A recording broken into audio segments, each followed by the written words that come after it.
সেদিন ছিল আমার একদম ছোটবেলার একটি বান্ধবীর বিয়ে, যার সাথে আমার অনেক বছর আগে থেকে পরিচয়। So finally she is getting married. খবরটা পেয়ে আমরা ভীষণ খুশি ছিলাম। তো আমি আরো একজন বান্ধবীকে সাথে করে নিয়ে চলে গেছিলাম ওর বিয়েতে। আর সামহাও সেদিন যেন শরীরটা আমার একদম ভালো ছিল না। সাজগোজ করতে, শাড়ি পরতে যেন একদম ইচ্ছা করছিল না। কিন্তু কি আর করবো, বিয়ে বাড়ি যেতে গেলে তো একটু ভালোভাবে রেডি হয়ে যেতেই হবে বল। আর ওর বিয়ে তো একদমই মিস করা যেত না, তো শরীর খারাপ নিয়ে চলে গেছে। আর দেখো, এই হচ্ছে আমার সেই বান্ধবীটি। খুব মিষ্টি লাগছিল ওকে দেখতে। ওর সঙ্গে দেখা করার পর আমরা সবাই একটু বসে গল্প করছিলাম, আর আমরা একটু তাড়াতাড়ি চলে গেছিলাম। তখন বিয়ে বাড়ি একটু ফাঁকাই ছিল, আর সব বান্ধবীরা তখনও এসে পৌঁছয়নি।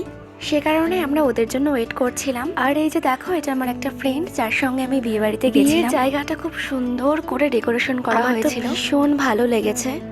রাত হয়ে যাচ্ছিল, আমাদেরকে বাড়িতে ফিরতে হবে, তো তার জন্যই আমরা ফটো সেশন করে খাওয়া দাওয়া করতে বসে পড়েছিলাম। খাওয়া দাওয়া শেষ করে এসে দেখি অলরেডি ওরা বিয়েতে বসে পড়েছে, আর আমরা বিয়ের সমস্ত রিচুয়ালস মিস করে গেছি। তো কি আর করা যাবে।